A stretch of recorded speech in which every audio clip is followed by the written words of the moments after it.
Oh,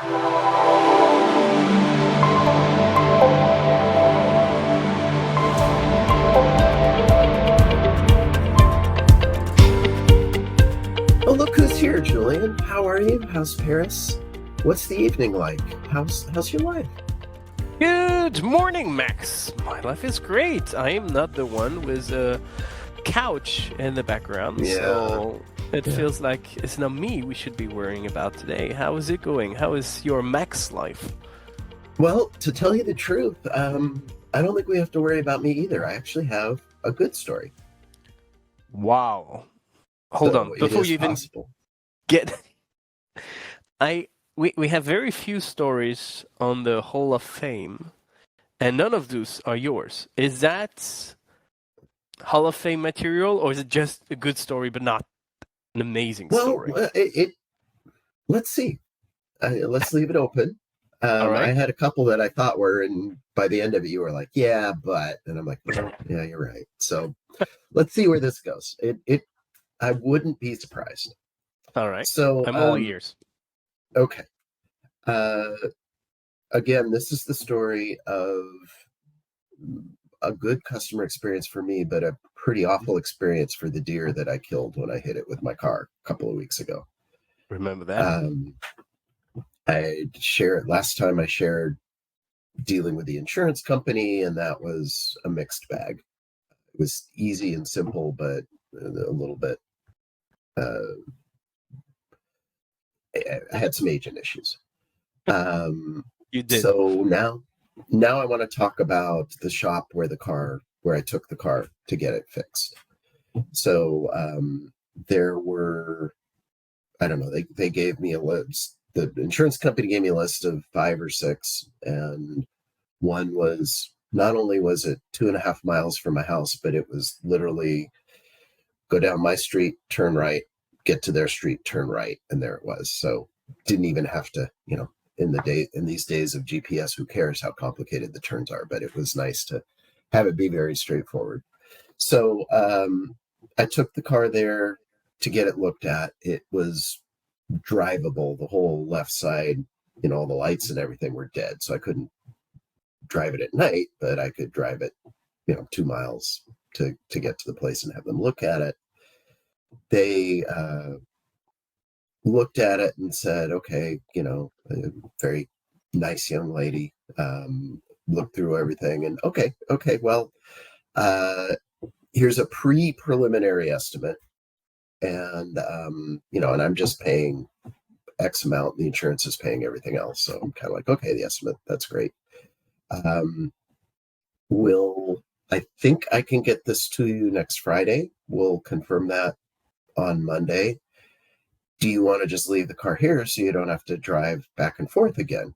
And I'm like, well, but I don't have any way to get it. Oh, we've got somebody we've got a truck. We'll take you home in the truck right now. And I was kind of like, well, okay, why not? So, a couple minutes to get all the paperwork done. Very nice woman got in the truck, took me home. Had a nice chat with her, found out the woman who was doing everything for me was all of 24 years old. So got through that. Next day, I got an email update saying, here's where we are. And every day I got an email update. A lot of them were silly. It was, things are still progressing. They had like subtle word changes, so it wasn't the exact same email every day, but I got daily emails. There were 2 or 3 times where they called to give me a status update. The first one, when she called, she said, okay, we've ordered all the parts. They're due to come in. We have to do a deeper inspection, so we don't know what we're going to find from that. But Friday looks really good right now. And this was, I think I dropped it off Thursday. So it was, a week and 2 days. Next day I got a call. We did the deeper inspection. We did find some more stuff. We have to order a couple more parts. Those look good. As long as those parts come in, Friday's going to be fine.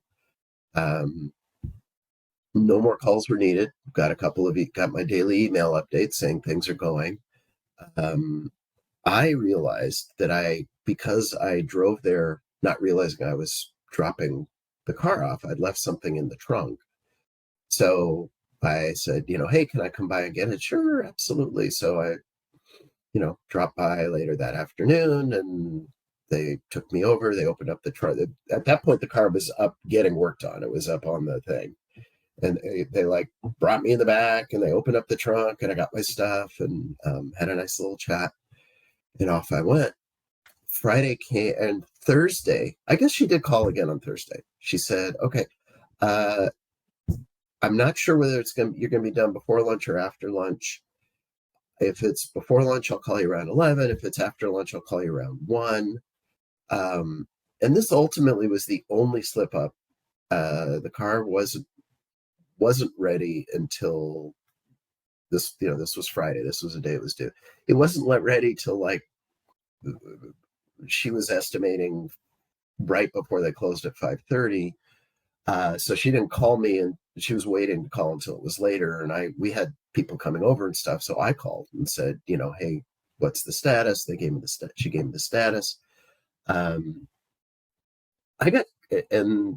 then basically I went, picked it up. It was ready, got everything, and I drove home. What time? And that was pardon me?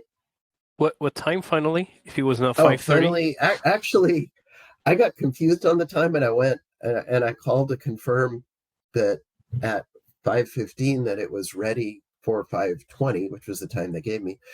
Then realized I had called at 4:15, but it turned out it was ready. So I went and picked it up a little bit earlier than she even said. Got the car. I have a really weird color on the car, and they matched it perfectly. I mean, I looked and looked. I cannot see a seam from where what they did ended and what I did began. They did the whole front. So I had done some stuff over on the left, just, getting into a curb. I'd kind of caught it on there. So there was a thing that was separated. It's not worth doing anything about. But now that they were doing everything else, I said, hey, can you do this? Oh, that's going to happen. So whole thing is beautiful. My car looks new. They washed it better than it's been washed in the last year. And it was just a really good experience. Did they walk you through what they actually changed in the car? What were the parts? They did. Yeah, they said they would up front. She then took the receipt and walked me through all the stuff that was there. Even put the receipt in a nice little envelope, so it wasn't just like, here's so much paper. Just, I mean, they had a popcorn maker, but I didn't see any popcorn in the lobby. That's about the biggest thing I could complain about in the whole experience. And I never had to wait in the lobby more than about 5 minutes. All right. And what about the paperwork piece where your insurance is paying on your behalf, but you still got some amount of money to pay, or did that go smooth as well? I gave them my credit card for my part, and I don't have to worry about the rest. This is the advantage of the insurance company doing that. I don't have to deal with that at all. All right. So I think before we start dissecting the story, I think it's about time you do some name dropping here. Is that a small shop or is that a chain? It's halfway in between. It's a small local chain. They have at least 2. It's a company called Caliber Collision. Caliber Collision. You're going to have to find a logo for me. But all right. Okay. It looks like they deserve a sweet spot, which makes me think, out of the few companies we have on the Hall of Fame, there are very few. 2 of them are car repair shops already, which I would never have guessed. I'm not sure if that's a function of our low expectations or a function of somebody really stepping above and beyond. Look, let's talk about it. Let's dissect that story and try. So, first of all, overall, amazing story. It feels like they checked all the necessary boxes, but let's take it one step at a time. First, they set the expectations. No hard commitment because they can't know what they don't know. But even without the hard commitment, they did set the expectation. If things go as planned, Friday you'll get your car, and guess what? You actually got your car on Friday. And on top of that, she was very transparent about these are the risks. I can't guarantee the parts yet. So it wasn't just here's what I think, but it's here's what I think and here's what could go wrong. All which right. I thought was fantastic at setting expectations. Good service. She seemed to be pleasant from what you were telling me. Incredibly good overall customer experience. What I love about this is that they are taking into account all the steps of the journey. The guy who comes with his car, not knowing how to get back home and being able to say, oh, let me just give you a ride. How often does that happen? Like literally. Yeah. You had a story. I don't think that was you. I think that was your friend. Can't remember. You had a story about a car. Can't even remember the details. Where both the garage and the insurance had not anything planned for how do you go back home, or it was not just about going back home, it was also about having a replacement vehicle. I can't remember the details of that story, but you had that story where they had no plan. They had completely skipped over that part of the customer journey which most customers would go through, but here they plan for it and they know they have a solution which probably doesn't work for absolutely everyone, but probably is a good fix for most of their customers. Right. Yeah, it was very much limited to very local, but I drove my car there. It needed to be close enough that you could give me a ride back. Which makes sense. You seldom cross 3 states to leave your car anyway. So Right. Great from that perspective. Probably the part I love the most about the story is the incredible proactivity, which is something I was complaining about yet again a few weeks ago about probably about delivery. I guess it was a parcel I was receiving. Yes. There was zero proactivity. You had to call in to find out what was happening. Here, one could say that they push it even a little bit too far with the daily email. But quite frankly, I'd rather have a daily email telling me this is being addressed, don't you worry, instead of me worrying about it and calling them up and them. Fantastic. Honestly, great proactivity.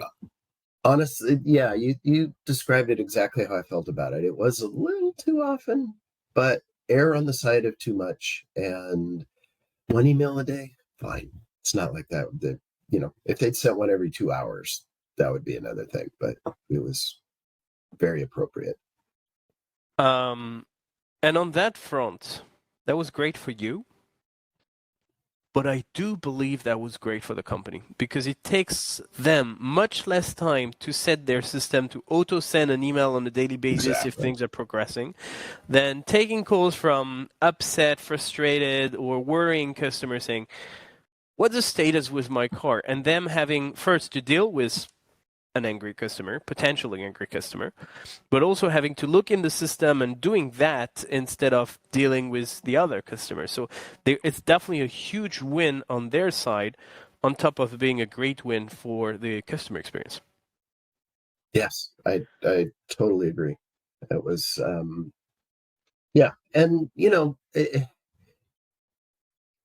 there aren't that many smaller businesses, and especially car repair shops that actually take advantage of that sort of technology to do that sort of thing. And to your point, I'm sure that thing was set up to, 10 a.m. every day. It would shoot off an email and it had its list of things, and they had a way to go in there and update if something had changed. And I guess there probably was a risk that they'd send something saying everything was okay and it wasn't. But if I got that and end of the day I got a call saying, hey, here's what's going on, that would have been okay. Yeah, I guess so. And even if you don't have technology, it's not like you have a million customers in the same time. You can have a template email that you just send manually. It's still okay, exactly. And you're still saving time anyway. So from that perspective, the box is checked. And then I was asking the question at the end of their story, did she actually walk you through what happened? Because one of my biggest pet peeves when it comes to cars is it's pretty obvious I don't know anything about cars, so it's incredibly easy to take advantage of me when it comes to cars. But nowadays there is Google, right? Or even ChatGPT. I've not even tried that for cars. But if you try to bullshit me on something, chances are, before smiling and saying, yes, I'm going to do my own research, and I may not understand half of it, but I'm going to be able to at least challenge you on, are you sure that was necessary? I love the fact that here, they did not just say, okay, it's fixed, you can go. They actually explained what happened. And they may not even have to do that simply because you didn't even pay for it, the insurance covered it, but still, They went the extra mile. They explained how it was fixed, and then final checkbox, the icing on the cake, it was incredibly well repaired, and you could not even see the paint difference, which, again, a big win for that company. So, yeah, definitely Hall of Fame material. Yeah, I think so. And on top of it was really done well. They bothered to wash it, and not just like a quick rinse over. They cleaned it very nicely so that it really sparkled and showed what a good job they did. Yeah, I did not even cover that part, but yes, absolutely right. It's like the extra service you did not ask for or expect, did not get charged for it, but that's what's making a difference yet again. So pretty great. Now, did you get any kind of survey at the end? Did they ask anything? I did. Ironically, the one thing that I didn't say, because it's not their fault, it's State Farm's fault, I was getting all the update emails, but there were some emails that ended up going to my wife because she's the primary name on the car for the insurance. So she got the survey, and I was right in the middle of rushing off to something, and she gave me the thing and said, here's your survey. Do you want to do it? And I'm like, yes.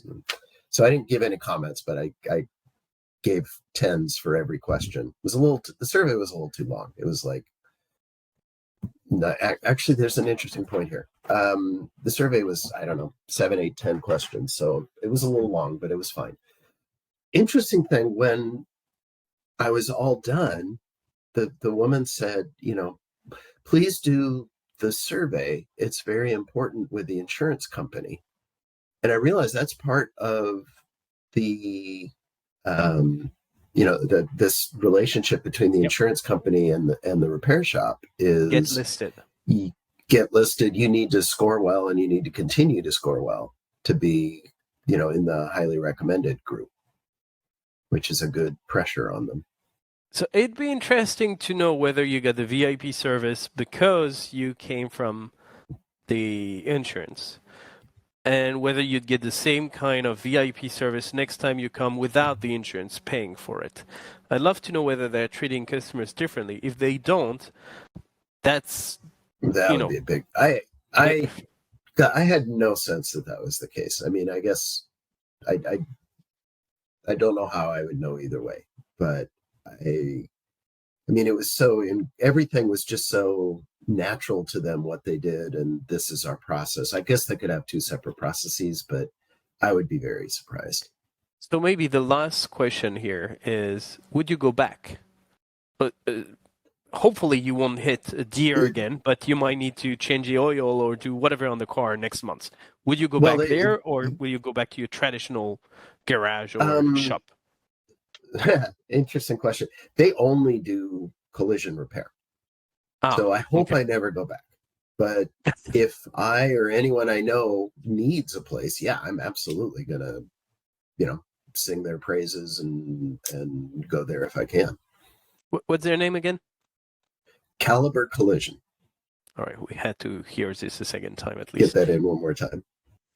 Perfect. Well, thank you so much. I won't be asking you whether you're feeling better, because apparently you're feeling very good about it. I may be asking that next week you give us news about the Deers family, see how they are coping with that. But yeah, excellent story. Thank you very much, Max. Well, thank you. I can't say I feel better because I felt good to begin with, but it's fun to be able to have a story like this. Perfect. Then I will talk to you next week, and I guess I'll have a story on my own then. Sounds great. Thanks, Julien. Bye, Max.